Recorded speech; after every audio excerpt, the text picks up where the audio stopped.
ابو دہقانہ کہتے ہیں کہ ایک مرتبہ میں ابن عمر رضی اللہ عنہما کی خدمت میں بیٹھا ہوا تھا. وہ کہنے لگے کہ ایک مرتبہ رسول اللہ صلی اللہ علیہ وسلم کے پاس کوئی مہمان آ گیا. رسول اللہ صلی اللہ علیہ وسلم نے بلال رضی اللہ عنہ کو کھانا لانے کا حکم دیا. بلال رضی اللہ عنہ گئے اور اپنے پاس موجود کھجوروں کے 2 صاع جو ذرا کم درجے کی تھی دے کر اس کے بدلے 1 صاع عمدہ کھجور لے کر آئے. نبی صلی اللہ علیہ وسلم کو عمدہ کھجوریں دیکھ کر تعجب ہوا. فرمایا یہ کہاں سے آئیں؟ بلال نے بتایا کہ انہوں نے 2 صاع دے کر 1 صاع کھجوریں لی ہیں. آپ صلی اللہ علیہ وسلم نے فرمایا جو ہماری کھجوریں تھیں وہی واپس لے کر آؤ، کیونکہ یہ بزنس منع ہے. ردی کھجور کے بدلے اچھی کھجور لینا، چاہے وہ قیمت کمی بیچی ہو. یعنی کچھ پروڈکٹ کو پیسہ دے کر تو آپ خرید سکتے ہیں، لیکن چیز دے کر دوسری چیز نہیں لے سکتے. یعنی بچے کو صرف بزنس کرنا نہیں سکھائیں، صرف لین دین کرنا نہیں سکھائیں، حلال حرام بھی سکھائیں. جو بھی فیلڈ اس نے اختیار کرنا ہے، مثلا ڈاکٹر بننا ہے تو اس کے بارے میں بتائیں کہ اس میں کیا جائز اور کیا ناجائز. لائر بننا ہے تو یہ نہ کہیں نہیں لائر تو سب جھوٹے ہوتے ہیں اور یہ بہت غلط پیشہ ہے. نہیں، آپ اس کو اس کے شوق کے مطابق کام کرنے دیں، لیکن حدود بتا دیں کیا جائز اور کیا ناجائز ہے. جھوٹ بولنے کی کتنی سختی، لیکن آپ اس کو منع نہیں کریں کہ نہیں یہ تم بن ہی نہیں سکتے. بذات خود اس پیشے کے اندر کوئی حرج نہیں. اب مثلا کینیڈا میں بچوں کو مختلف پیشے جو ہیں ان کے بارے میں بتایا جاتا ہے اور ان سے انٹروڈیوس کرایا جاتا ہے اور ان کی تعریف کی جاتی ہے تاکہ کوئی بھی پیشہ حقیر نہ ہو کسی کی نگاہ میں. بعض اوقات بڑے پیشے، بعض اوقات چھوٹے.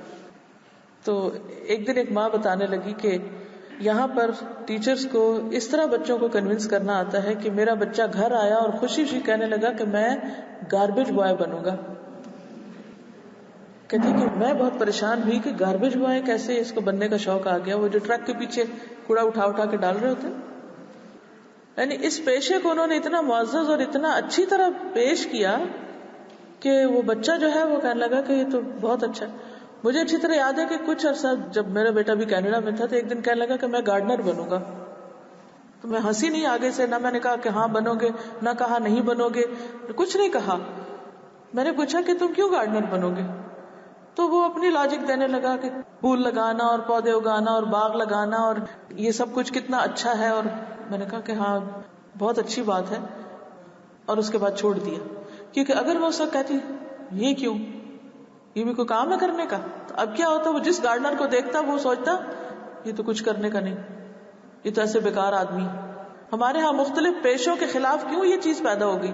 کیونکہ ہم نے بچوں کے ذہن میں ڈال دی یہ حقیر ہے اور یہ اچھا ہے. اب یہ ہے کہ ٹھیک ہے کسی کو تو گاربیج بوائے بننا ہے اور کسی کو گارڈنر بھی بننا ہے، اور اگر آپ کے بچے میں صرف اتنی صلاحیت ہے کہ وہ گارڈنر بنے تو کوئی حرج نہیں، آپ اس کو شوق دلائیں کہ گارڈنر بن جائے. لیکن اگر کسی بچے کے اندر اس سے بڑا کام کرنے کی صلاحیت ہے تو آپ اس کو صرف گارڈنر بنا کے اس کو ضائع کر رہے ہیں، یہ بھی ٹھیک نہیں. اور کسی بچے کے اندر کچھ اور کرنے کی صلاحیت نہیں اور آپ اس کو نہ وہ بننے دے رہے ہیں نہ گارڈنر بننے دے رہے ہیں. تو یہ ضرور دیکھیے کہ اس کے اندر کس چیز کی صلاحیت ہے اور اس خاص کام کو کرنے کے لیے اس میں شوق پیدا کریں، نہ تو اس کی وسعت سے بڑھ کے بوجھ ڈالیں اور نہ اس کی وسعت سے کم پہ اس کو راضی کر دیں. پھر آپ دیکھیے کہ بچوں سے اگر کام کرتے ہوئے کوئی غلطی ہو جائے تو جس طرح ریوارڈ دیا جاتا ہے ایسے سزا بھی دی جاتی ہے، لیکن سزا سے پہلے ان کو اللہ سے معافی مانگنا سکھائیں. یعنی ہم ان کو اپنی تو پنشمنٹ دے دیتے ہیں لیکن کسی غلطی پہ ہم یہ نہیں سکھاتے کہ اللہ سے توبہ کرو.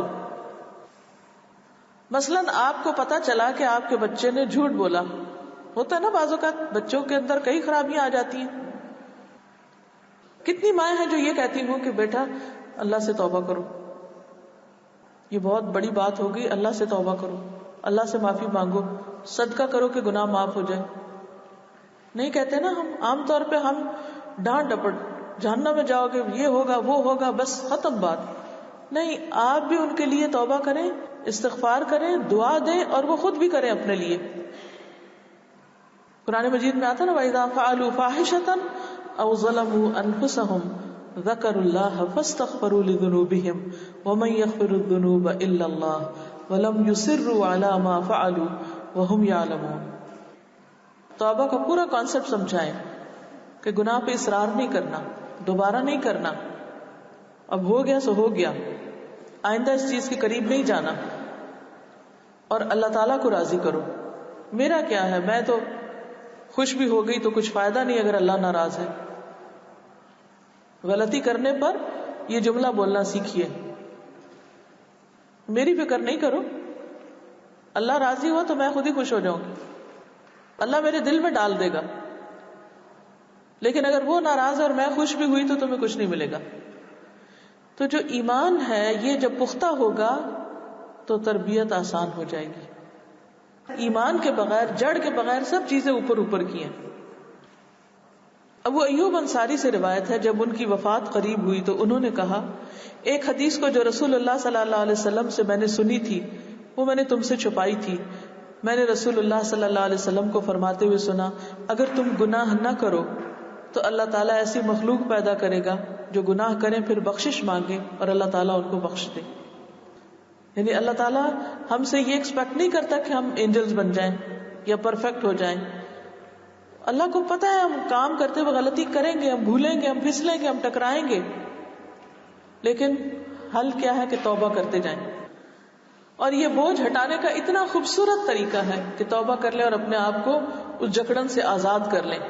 جو ہو چکا سب معاف ہو جائے گا، آئندہ کے لیے نہیں کرنا. تو اس کانسیپٹ سے بچے گلٹی کانشیس نہیں ہوں گے، ان کے اندر ایک احساس جرم نہیں ہوگا، بلکہ یہ ہوگا کہ اللہ تعالیٰ غفور الرحیم ہے اور ہم آئندہ اپنی اصلاح کر لیں. بس آئندہ کے لیے کسی کو ستائیں نہیں، تنگ نہیں کریں، غلط کام نہیں کریں. پھر یہ ہے کہ بات بات پہ نہیں ٹوکنا چاہیے. کسی چیز پہ روکیں، کسی چیز کو اگنور کر دیں. مثلا بچے کھیل رہے ہیں اور چیزیں بکھیر رہے ہیں یا توڑ رہے ہیں یا اوپر کر رہے ہیں یا نیچے کر رہے ہیں، تو ان کو ان کے روم کے اندر یہ ایک خاص دائرہ کھینچ دیں کہ یہاں کر لو جو کرنا ہے، اس سے باہر نہیں. اور اس کے اندر ان کو آزادی دے دیں کہ جو کرتے ہیں کر لیں، اللہ کہ انتہائی غلط کوئی کام ہو. مثلا جب بچے دیکھتے ہیں نا مائیں لکھتی ہیں تو ان کے اندر بہت ٹیمپٹیشن ہوتی. مجھے یاد ہے کہ میرے بہت چھوٹے بچے کے میں شروع سے لکھا کرتی تھی، ان کو ساتھ بٹھا لیتی اور لکھتی تھی، نوٹس لکھ کے کام کیا، تو ان کو سب سے زیادہ انٹرسٹ میری پینسل سے ہوتا تھا کہ یہ مل جائے ہمیں. تو میں ساتھ ہی دوسری رکھتی تھی کہ ایک میری اور ایک بچے کی. پھر بازو کا بچہ کہتا نہیں اپنے والی دے دیں، یہ آپ رکھ لیں. اچھا ٹھیک ہے، وہ بھی دے دی. اب کیا ہوتا ہے کہ انہوں نے کسی نہ کسی چیز پہ مارنی ہوتی. اچھا پھر وہ وہاں تک نہیں رہتے، وہ آپ کی گود سے اتر کے دیوار پہ لکھنا چاہتے ہیں. اب ماں ایک ڈانٹ پلاتی ہے کہ دیوار پہ نہیں لکھو، پھر وہ لکھتا ہے دوسری پہ، پھر وہ چھپ چھپ کے لکھتا ہے، پھر وہ ادھر لکھتا ہے، پھر وہ ادھر لکھتا ہے، پھر کبھی ہاتھ سے پینسل ہی لے لیتے ہیں، کبھی ڈانٹ دیتے ہیں، کبھی ایک چپت بھی لگا دیتے ہیں. یہ طریقہ ٹھیک نہیں. آپ اس کو ایک بورڈ لا دیں یا دیوار کے اوپر بڑا ایک پیپر لگا دیں اور اس کو لمٹ بتا دیں کہ دیکھو بیٹا اس کے اوپر جتنا چاہو لکھو، لکھو، نہ پینسل چھینا نہ کچھ، لیکن وہاں لکھا تو ہے، یہ تم نے لکھ دیا، یہ تم نے لکھ دیا، مت لکھو مت لکھو مت لکھو مت کرو، مت لکھنے کا شوق ہی ختم. تو ان کو حدود بتا کے آزادی دے دیں، یہ لمٹ سے کرو، خوب کرو. اب مثلا بچوں کو پانی میں کھیلنے کا شوق ہے، اب کیا کریں کہ ان کو کھیلنے دیں ایک مخصوص وقت کے لیے. مثلا بارش ہوتی، یہاں تو ہوتی کم ہے، لیکن یہ کہ جہاں بارشیں ہوتی ہیں تو بچوں کو بہت شوق ہوتا ہے باہر جانے دیں بارش میں. اب میں کہتی سردی لگ جائے گی، فلاں ہو جائے گا. نہیں، اب ان کا دل مچل رہا ہے باہر جا. اپنے آپ کو سوچیں کہ ہمیں نہیں شوق تھا جانے کا، ہمیں بھی بہت شوق ہوتا تھا. اب انہیں کہا کہ دیکھو اس وقت یہ 10 منٹ کے لیے اجازت ہے، تم جب میں بیل کروں گی بلاؤں گی پھر واپس آ جانا، کھیل لو. جن علاقوں میں برف پڑتی ہے تو بچوں کو بڑا شوق ہوتا ہے کہ برف میں کھیلیں. تو میں کہتے ہاں سردی لگ جائے گی، ایسا ہوگا، وہ نہیں، پہنائے ان کو کپڑے اور کہیں جاؤ کھیلو، ضرور کھیلو. تو ان کو جو ان کا دل چاہ رہا کرنے دیں، لیکن لمٹس بتا دیں. اور اگر اس میں پھر غلطی ہو جائے ان سے، مثلا 10 منٹ کا کہا تھا 15 لگا دیں، تو ہر وقت نہیں کریں. وہ 11 منٹ ہو گئے، دیکھا تم نے غلطی کی، اچھا یہ اتنا ہو گیا، اب کل بھی تم نے کیا تھا، مجھے بھی لگتا ہے پھر کرو گے نا. سر نہیں کھایا ان کا، اگنور. جی بیٹا. سنا تھا کہ ایک بچہ تھا کی گاڑی پہ نا پیسے لگے تو اس کے ابو نے اس کو اتنا مارا کہ اس کی ڈیتھ ہوئی. تو گاڑی کو جا کے دیکھا تو بچے نے لکھا تھا آئی لو مائی ڈیڈ. جی تو بچے لکھ کیا رہتے ہیں؟ آئی love you, I love my dad, آئی لو مائی ماما، اور ہم اس پہ مار رہے ہوتے ہیں ان کو. ہم اصل میں ان کے مزاج کو نہیں سمجھتے. تو یہ مزاج سمجھنا بہت ضروری. بات بات پہ نہ ٹوکیں، کہیں ٹوکیں کہیں چھوڑ دیں، کیونکہ اصل میں ہمارے پاس ہوتی ہے پوری آزادی. ہم اپنے طریقے پہ اپنی چیزوں کو پلان کر لیتے ہیں. بچے تھوڑے سلو بھی ہوتے ہیں بعض اوقات ان کو عین اس وقت جب ہم ایک ڈیڈ لائن دے دیتے ہیں بس ہم نکلنے لگے تو پھر یاد آ جاتا ہے مجھے یہ بھی کرنا، مجھے یہ بھی کرنا. کبھی واش روم میں گھس جائیں گے، کبھی دانت صاف کرنا شروع کر دیں گے، کبھی کچھ اور جو انہوں نے چھوڑا ہوتا ہے نا ٹال رہے ہوتے ہیں. جب انہیں پتہ چلتا ہے ماں نکلنے لگی ہے پھر وہ انہیں کام یاد آ جاتے ہیں. اس وقت پیشنس کی ضرورت ہوتی ہے. کبھی چھوڑ دیا، کبھی سمجھا دیا. تو ہر بات پہ نہیں ٹوکنا، ہر غلطی سے نہیں روکنا، وقفے وقفے سے، تھوڑے تھوڑے، دھیرے دھیرے، اور غلطی کرنے دے. عبداللہ بن عباس کہتے ہیں کہ میں اور فضل اپنی گدھی پر سوار ہو کر آئے. رسول اللہ صلی اللہ علیہ وسلم عرفات میں لوگوں کو نماز پڑھا رہے تھے. ہم صف کے بعض حصے سے گزرے، ہم اترے اور ہم نے گدھی کو چرنے کے لیے چھوڑ دیا. رسول اللہ صلی اللہ علیہ وسلم نے ہمیں کچھ بھی نہیں کہا. وہ آگے سے جا رہے ہیں، کچھ حصہ گدھی پہ بیٹھ کے گئے، کچھ پہ اتر گئے، اس کو چھوڑ دیا، خود کھیلنے لگ گئے، کچھ نہیں کہا. اچھا اب ہم کیا ہوتا ہے ماں نماز پڑھنے لگتی، بچہ ذرا آ گیا ہے تو دوسری فوراً ہٹا دیتے ہیں. اس کے دل میں خوف پیدا ہو جاتا ہے کہ ماں کو ایسا کام کرنے لگی جس سے ڈرنا چاہیے اور جو ہمیں کبھی نہیں کرنا چاہیے. عبداللہ بن عباس رضی اللہ عنہ نے فرمایا کہ میں ایک گدھی پر سوار ہو کر آیا. میں اس زمانے میں بالغ ہونے والا تھا، یہ چھوٹا تھا، ابھی ٹین ایجر ہوں گے، ابھی ارلی ٹینز میں سے. رسول اللہ صلی اللہ علیہ وسلم منا میں نماز پڑھا رہے تھے لیکن دیوار آپ کے سامنے نہ تھی. میں صف کے بعض حصے سے گزر کر سواری سے اترا اور میں نے گدھی کو چڑھنے کے لیے چھوڑ دیا اور صف میں داخل ہو گیا. کسی نے مجھ پر اعتراض نہیں کیا. یہاں کسی مسجد میں جا کے کریں تو صحیح. ایسے ہر نمازی بول اٹھے گا. دیکھیے جیسے مسجد میں بچوں کو لے جاتے ہیں نا، یہاں بھی بچے آتے ہیں. اب انتظامیہ میں سے کوئی ایک تو جا کے چپ کرا سکتا ہے. اب یہ نہیں دو چار اور بھی اٹھ کے دوڑ پڑے اور اس بچے کے پیچھے پڑ جائیں، اس کے دل میں دہشت بیٹھ جائے گی. ایسے ہی بچے جب مسجد میں جاتے ہیں نا اور وہ بھاگنے لگتے ہیں تو جس نمازی کے آگے سے گزرتے ہیں وہ اس کو آنکھیں دکھاتے ہیں کہ یہ تو غلط کر رہے ہیں. اچھا اس کا نتیجہ کیا ہوتا ہے؟ ان کو مسجد جانے کے نام سے خوف آنے لگتا ہے کہ وہاں آنکھیں نکالنے والے لوگ بیٹھے ہوں گے. تو اس میں کیا ہے کہ آپ اپنا کام کریں. دیکھنا بھی ہے تو ماں کو دیکھ لیں کہ وہ کیا کر رہی ہے، چپ کرا بھی رہی ہے یا نہیں، کیونکہ بعض مائیں بھی بالکل کیئرلیس ہو جاتی. تو اس صورت میں تھوڑا بتانا اور تھوڑا چھوڑ دینا چاہیے. عبداللہ بن عمر کہتے ہیں کہ ایک آدمی نبی صلی اللہ علیہ وسلم کی خدمت میں حاضر ہوا اور پوچھا یا رسول اللہ ہم خادم کو کتنا معاف کریں؟ آپ خاموش رہے. اس نے پھر سوال کیا، آپ خاموش رہے. جب تیسری بار پوچھا تو آپ نے فرمایا 70 بار، 70 بار معاف کرو. تو بچے بھی ایسے ہی ہیں کہ 70 بار معاف کرو ان کو، اور ہر روز 70 بار کہا ہے، یہ نہیں کہ ٹوٹل 70 بار. ابن عمر سے مروی ہے ایک آدمی نے حضور صلی اللہ علیہ وسلم کی خدمت میں حاضر ہو کر کہا یا رسول اللہ میرا ایک خادم ہے جو میرے ساتھ برائی اور ظلم کرتا ہے، کیا میں اسے مار سکتا ہوں؟ فرمایا اس سے روزانہ 70 مرتبہ درگزر کرو. پھر اسی طرح یہ ہے کہ کسی کام کے انکار کا موقع دینا. کہ بعض اوقات آپ بچوں کو کام کہتے ہو کہ میں نے نہیں کرنا، اچھا کوئی بات نہیں میں خود کر لیتی ہوں. نہیں آپ ہمیں پھر برا محسوس کراتی جب آپ کہتی میں خود کر لیتی. تو یہ ہے کہ اس سے بچے کو احساس بھی ہو جاتا لیکن شرمندہ بھی نہ کریں. ایک مرتبہ اسامہ بن زید دروازے کی چوکھٹ پر لڑکھڑا کے گر پڑے، خون نکل آیا. تو آپ نے کسی سے کہا کہ اس کی گندگی صاف کر دو، تو ان کو وہ کام اچھا نہ لگا. نبی صلی اللہ علیہ وسلم خود صاف کرنے لگے اور فرمانے لگے اگر اسامہ لڑکی ہوتی تو ہم اسے خوب زیورات اور عمدہ کپڑے پہناتے اور اس پر خرچ کرتے. تو اس سے پتہ چلتا ہے کہ جب بچے کو چوٹ لگ جائے، وہ رونے لگے، تو اس کو مختلف اچھی باتیں کر کے بہلانا بھی چاہیے. مجاہد کہتے ہیں کہ ابن عمر فتح مکہ کے موقع پر موجود تھے. اس وقت ان کی عمر 20 سال تھی، 20 ایئرز. ان کے پاس ایک ڈٹ جانے والا گھوڑا اور ایک بھاری نیزہ تھا. وہ جا کر اپنے گھوڑے کے لیے گھاس کاٹنے لگے. نبی صلی اللہ علیہ وسلم نے پیار سے نام لے لے کر انہیں روکا کہ اے عبداللہ، اے عبداللہ. یہ نہیں کہا گھاس نہ کاٹو، یہ کیا کر رہے ہو نا، او عبداللہ، او عبداللہ. 20 سال کے ہیں. اب مثلاً جب آپ کا بچہ یعنی ٹین ایج میں بھی آ جائے تو پھر ہم کہتے ہیں اب تو بڑے ہو گئے، اب تو انہیں سمجھ جانا چاہیے، ابھی بھی نہیں عقل ہے، کب سمجھو گے؟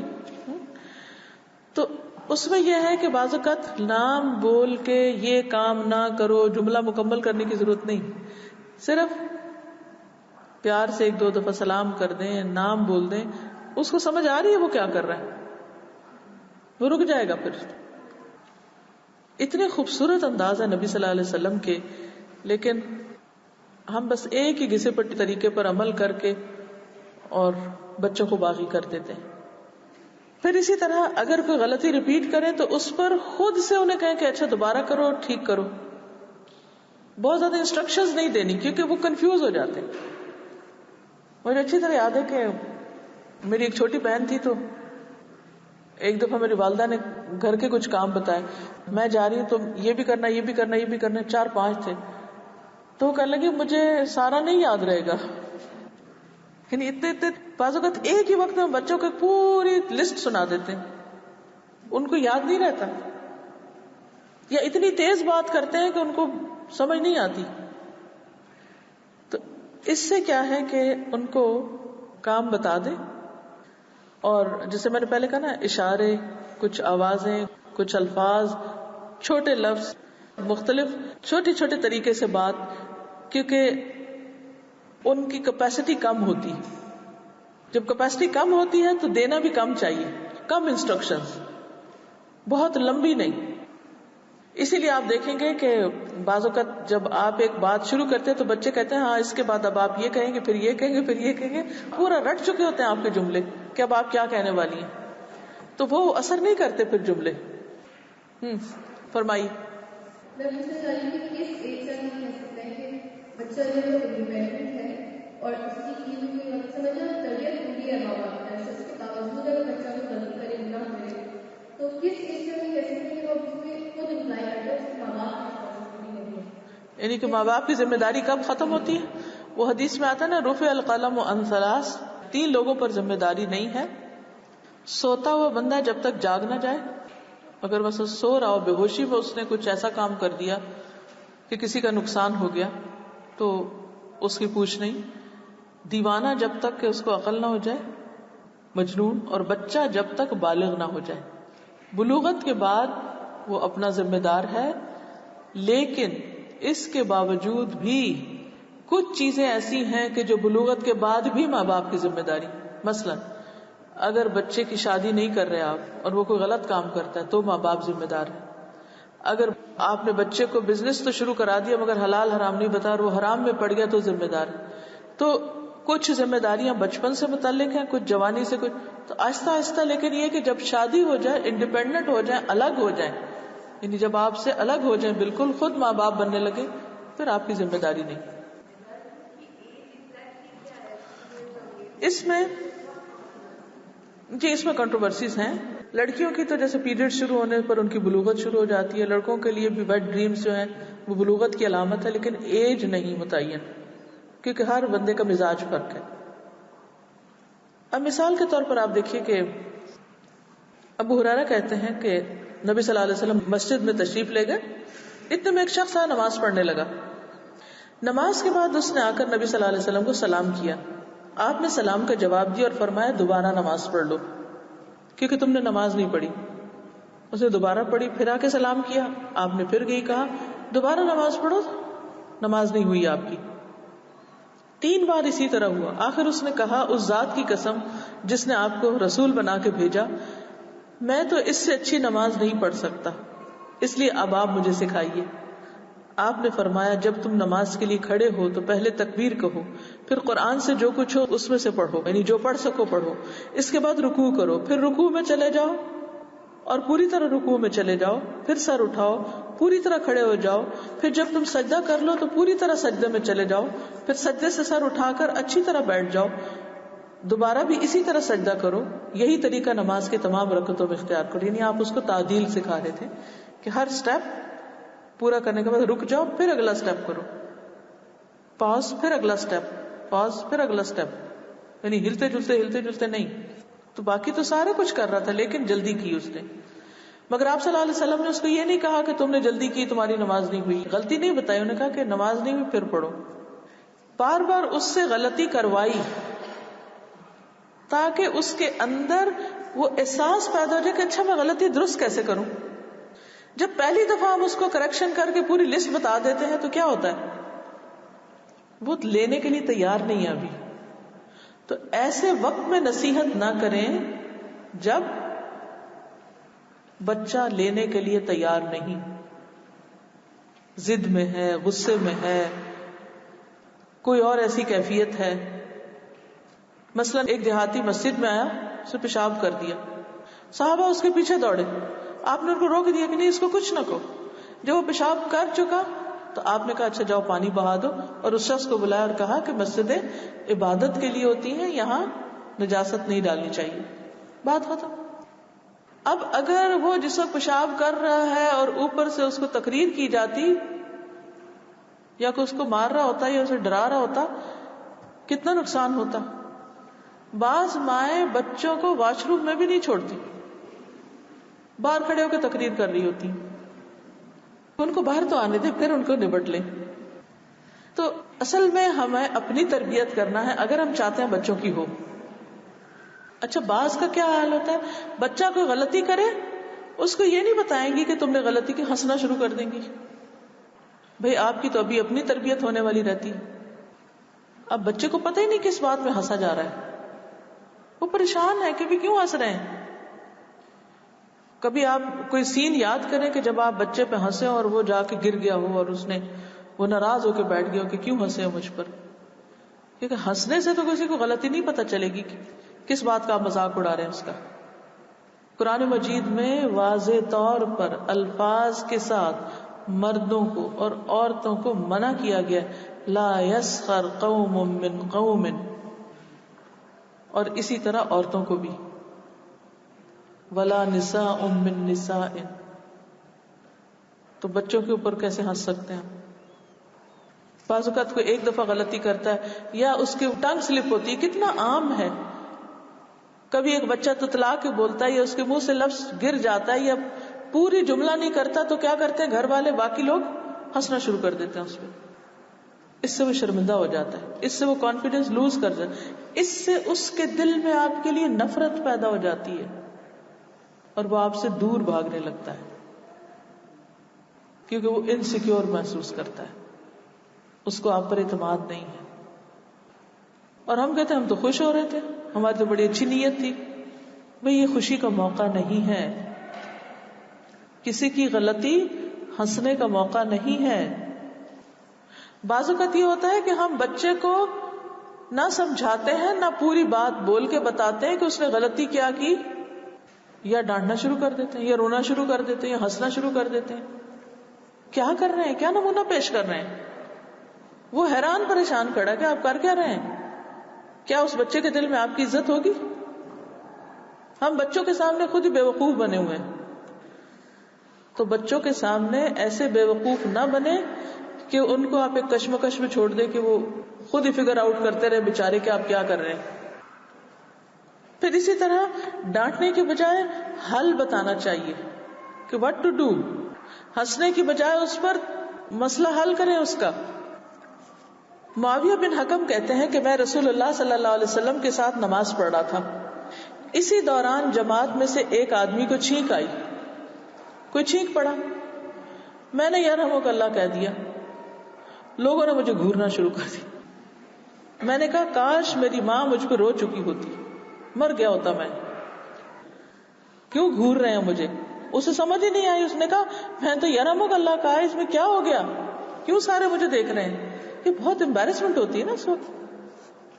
یہ سن کر لوگ اپنی رانوں پہ ہاتھ مارنے لگے، یعنی وہ نماز میں بولنا شروع ہو گیا انہوں نے. اور پھر جب میں نے دیکھا کہ وہ لوگ مجھے خاموش کرانا چاہ رہے ہیں، اب سمجھ آئی تو میں خاموش ہو گیا. کیونکہ یہ باہر سے آئے تھے، انہیں نہیں پتا تھا کہ کیا مینرز ہیں، کیا ادب آداب ہے. بعض اوقات ویسے آپ کلاس روم میں بیٹھے ہیں، آپ کو تو سب بتا دیا گیا. ایک شخص نیا آیا ہے، اس کو نہیں پتا کہ یہاں کہاں بیٹھتے ہیں، کیسے بیٹھتے ہیں، کیا کرتے ہیں. اب وہ کوئی غلط بات کر دیتا ہے یا کلاس میں اٹھ کے اوٹ پٹانگ سوال شروع کر دیتا ہے اور آپ ہنسنے لگتے ہیں باقی اسٹوڈینٹس، تو آپ اس کو کیا امپریشن دے رہے ہیں، کیسا ویلکم کر رہے ہیں؟ تو وہ کہتے ہیں کہ مجھے اب سمجھ آئی کہ یہ مجھے چپ کرا رہے ہیں، اس لیے یہ سب کچھ ہو رہا ہے. لیکن کتنی پریشانی کے بعد جب رسول اللہ صلی اللہ علیہ وسلم نماز سے فارغ ہو گئے اور میرے ماں باپ آپ پہ قربان، ذرا دیکھیے کہ وہ آپ کے لیے کیا الفاظ استعمال کر رہا ہے. میں نے آپ سے پہلے اور آپ کے بعد آپ سے بہتر سکھانے والا کوئی نہ پایا. اللہ کی قسم، نہ آپ نے مجھے جھڑکا، نہ مجھے مارا، نہ مجھے برا بھلا کہا.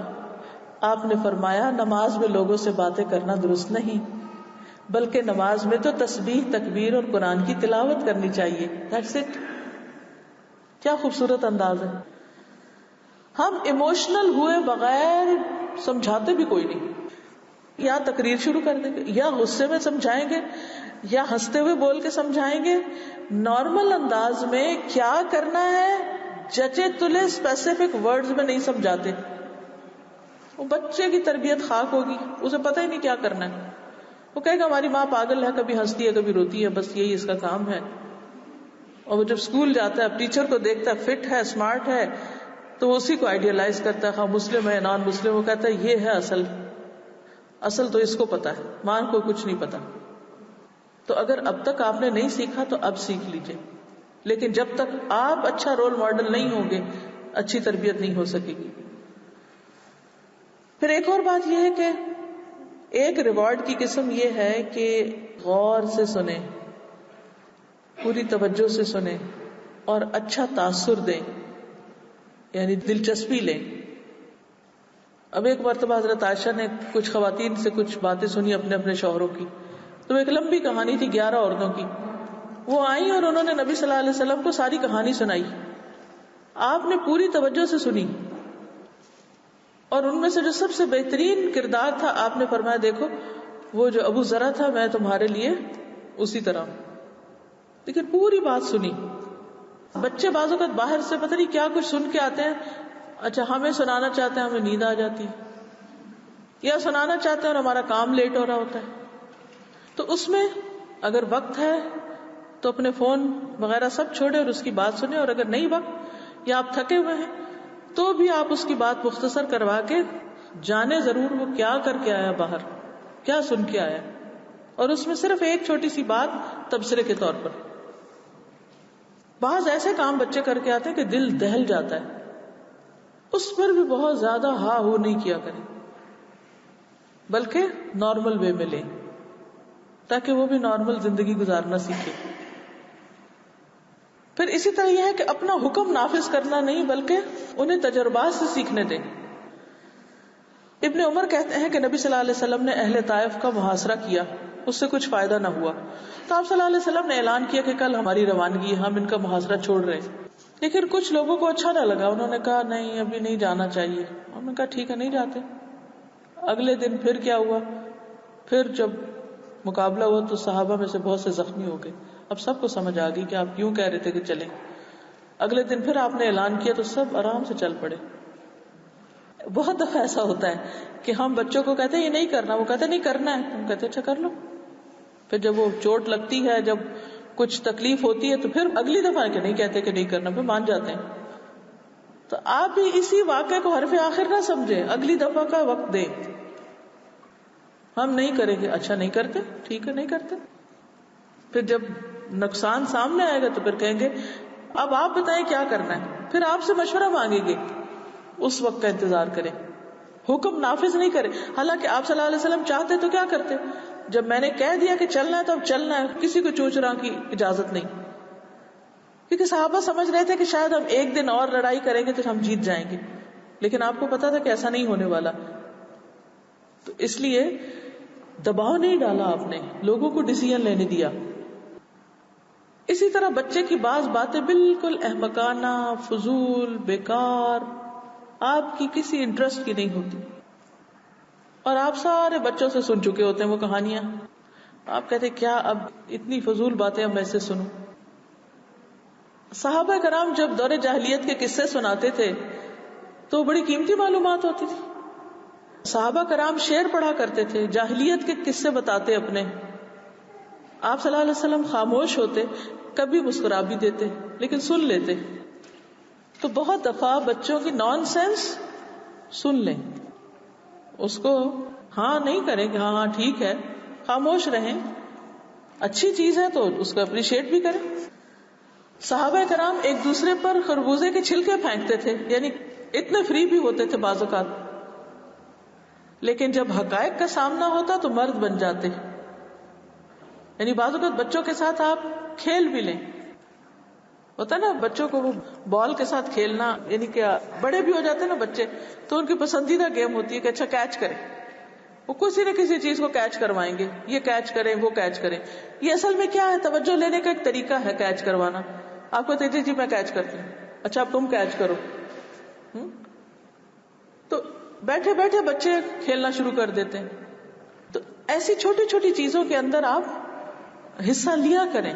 آپ یہ نہیں کہیں کہ یہ میری مربت کے خلاف ہے, لو میں تو اتنی اب دیندار ہوں اور میں اب کھیلوں. نہیں, کھیلیں, بچوں کے ساتھ کھیلیں,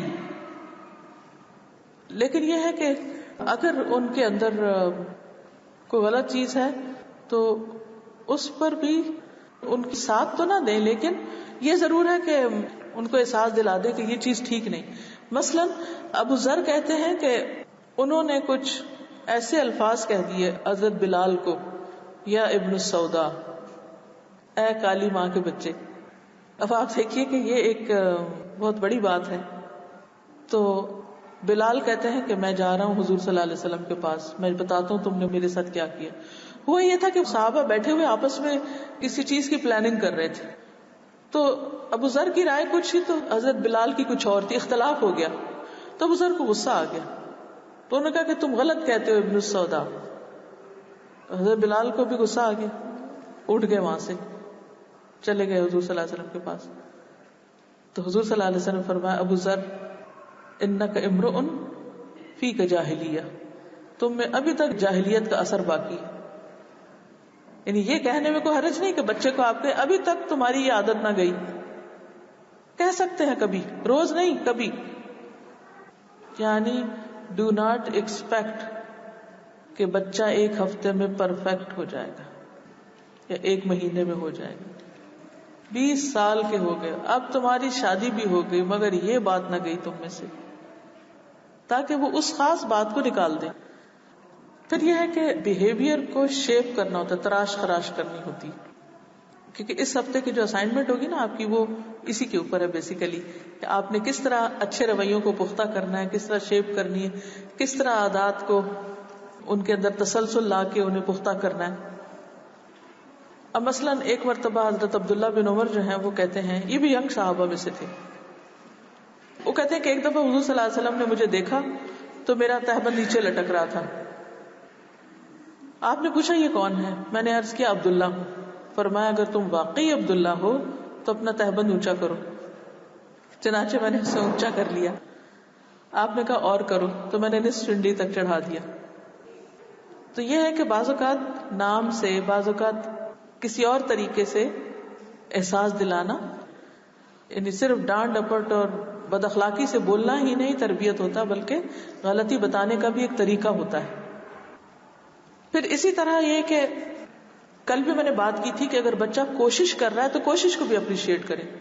وہ حدیث میں آتا ہے نا کہ جو اٹک اٹک کے قرآن پڑھتا ہے اس کے لیے کیا ہے, 2 اجر. تو اگر ہمارا بچہ رک رک کے اٹک اٹک کے کوئی کام کر رہا ہے, مشکل سے سیکھ رہا ہے, تو اس کے لیے بھی تو ریوارڈ ہونا چاہیے نا. پھر اگر کسی نے نیت بھی کی, ارادہ کیا, کوشش کی, محنت کی, پھر بھی کام نہیں ہو سکا, تو بھی اپریشیٹ کریں. کس پر؟ کوشش پر. پھر اسی طرح آپ صلی اللہ علیہ وسلم نے مثلاً ایک مرتبہ کہا تھا کہ میں جنت کے کنارے پہ گھر کا ضامن ہوں جو حق پہ رہتے ہوئے جھگڑا چھوڑ دے. پھر اسی طرح اور موقعوں پر بھی آپ نے صحابہ کرام کو جیسے دعائیں دی. مثلا ابو قتادہ کہتے ہیں کہ آپ صلی اللہ علیہ وسلم سفر میں تھے تو لوگوں کو پیاس نے ستایا, جلد باز لوگ جلدی آگے چلے گئے, تو میں حضور صلی اللہ علیہ وسلم کے ساتھ ساتھ رہا, میں نے آپ کو نہیں چھوڑا. آپ نے فرمایا اللہ تیری حفاظت کرے جس طرح تو نے اس کے نبی کی حفاظت کی. یعنی باقی لوگ چھوڑ کے چلے گئے اور تم نے ساتھ دیا, تو اس پر آپ صلی اللہ علیہ وسلم نے اپریشیٹ کیا ان کو.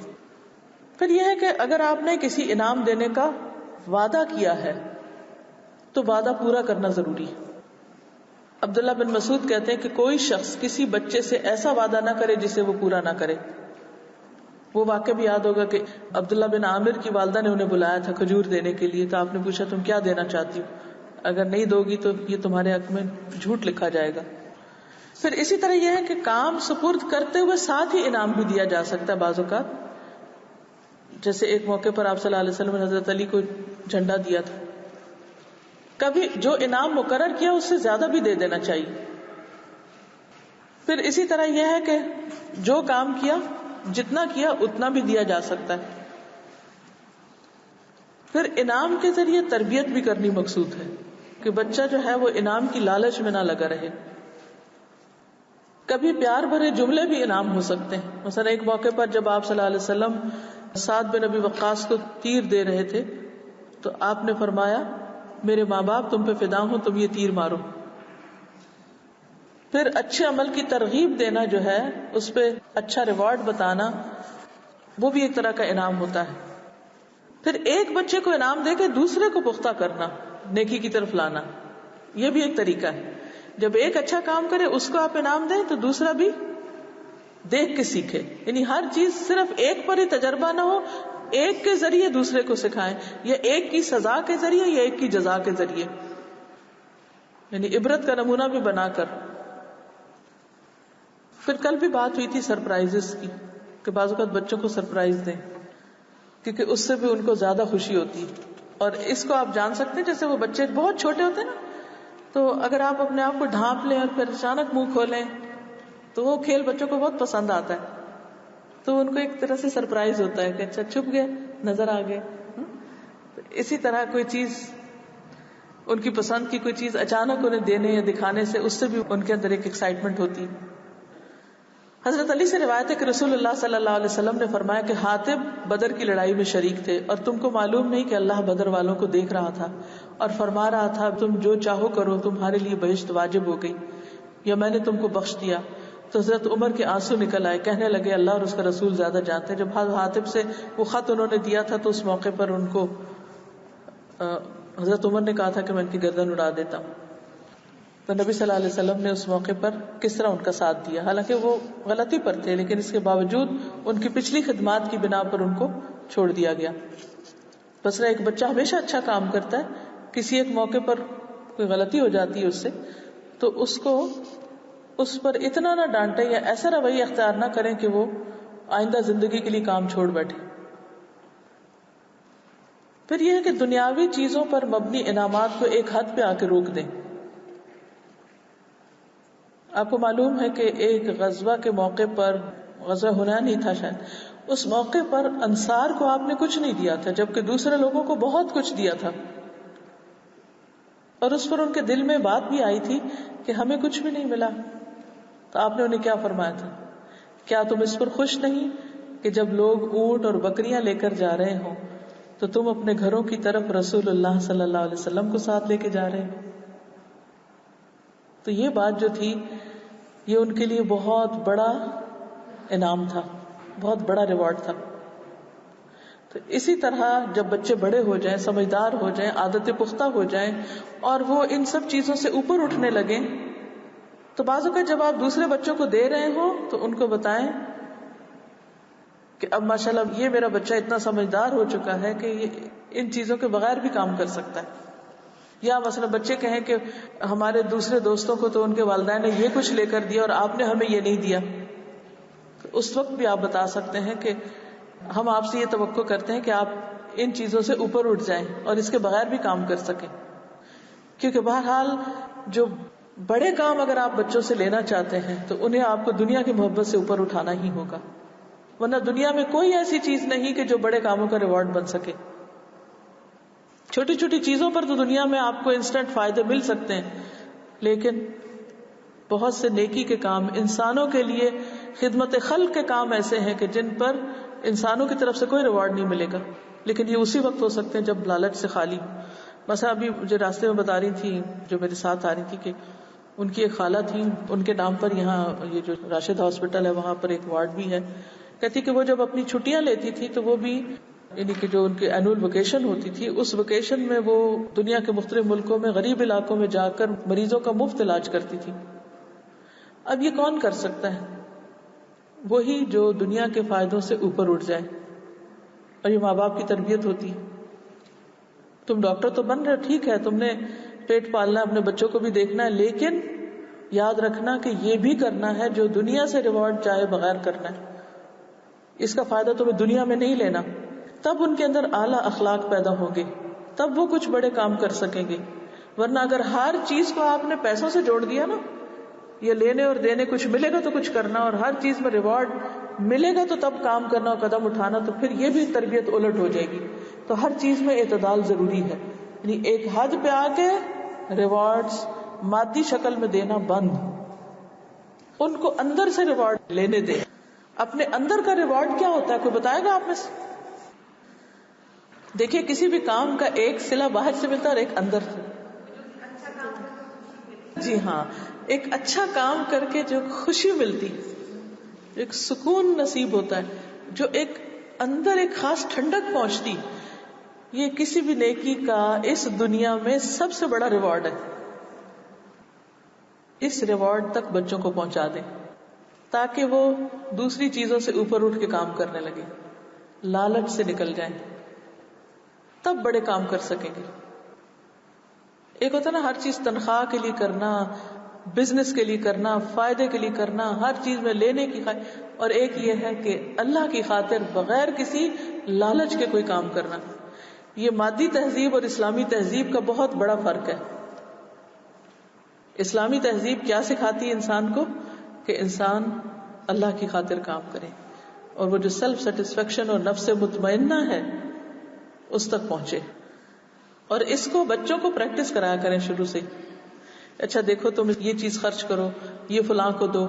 اچھا جب دی، شروع میں آپ انعام دیں، پھر آپ ان کو کہیں کہ اچھا تمہیں کیسا لگا، کیا محسوس کیا، خوشی ہوئی. شروع میں ان کو نہیں ہوتی خوشی، شروع میں ان کو پریشانی ہوتی ہے دے کر. پھر ایک وقت آتا ہے کہ خوش ہونے لگتے ہیں. پھر ان کو جب واپس ملتا ہے کچھ تو خوش ہوتے ہیں. ایک وقت آتا ہے کہ واپس ملنے کی کوئی خواہش نہیں ہوتی. یہ ہے اصل تربیت. ہم نے اس درجے تک لے کے جانا ہے ان کو کہ لالچ نہ رہے، سب امیدیں اللہ سے وابستہ ہو جائیں اور وہ پوری طرح اللہ کے بندے بن جائیں.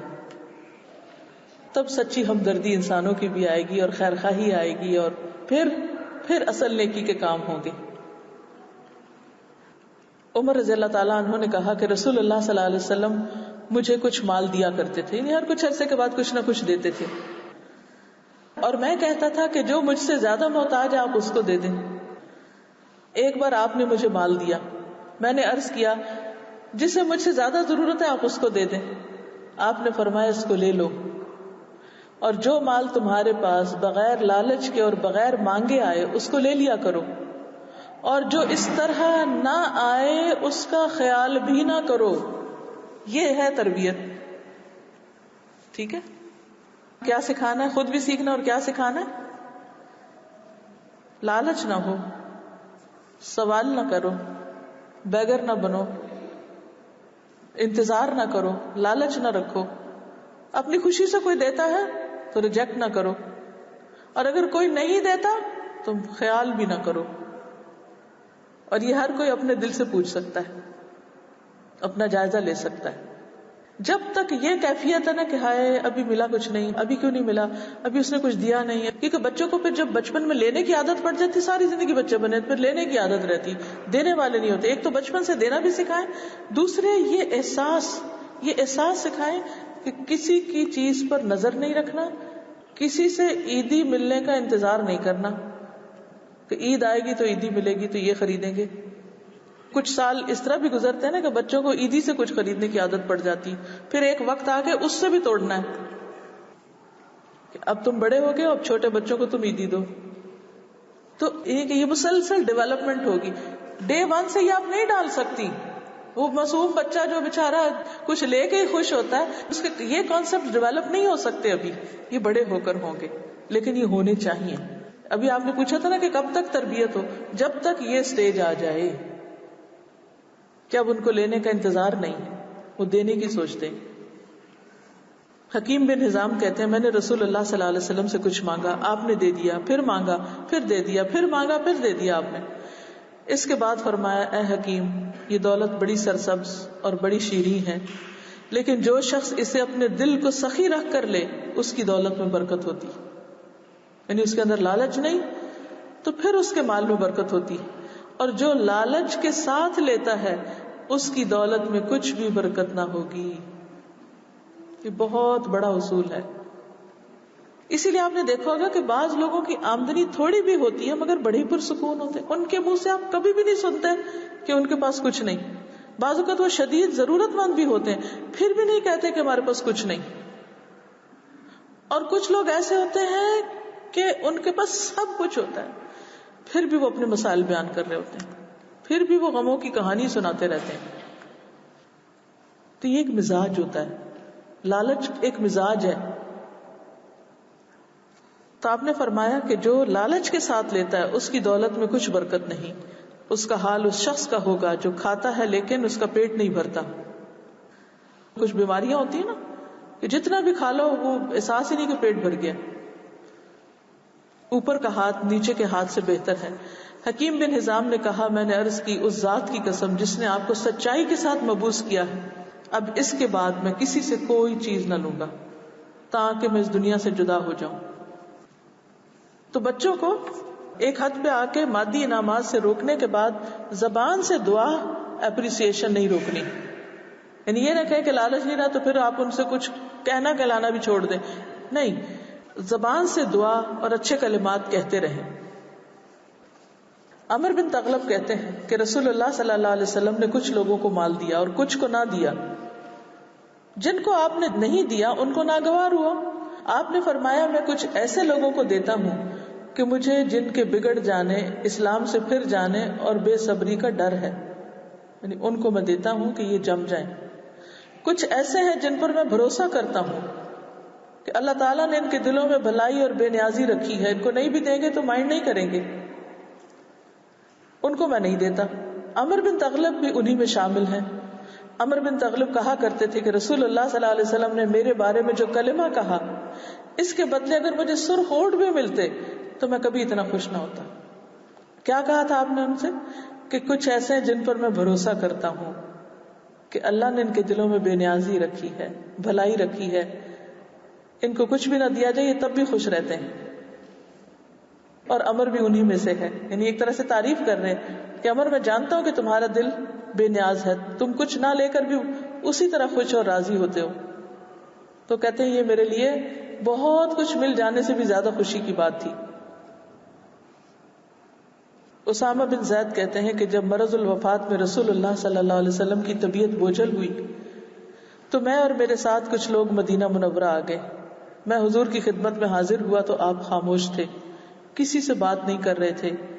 مجھے دیکھ کر آپ نے آسمان کی طرف ہاتھ اٹھائے اور مجھ پر پھیر دیے. میں سمجھا کہ آپ میرے لیے دعا فرما رہے ہیں. تو یہ جو کیفیت ہے، یہ جو دعا ہے، ان صلاتک سکن لہم.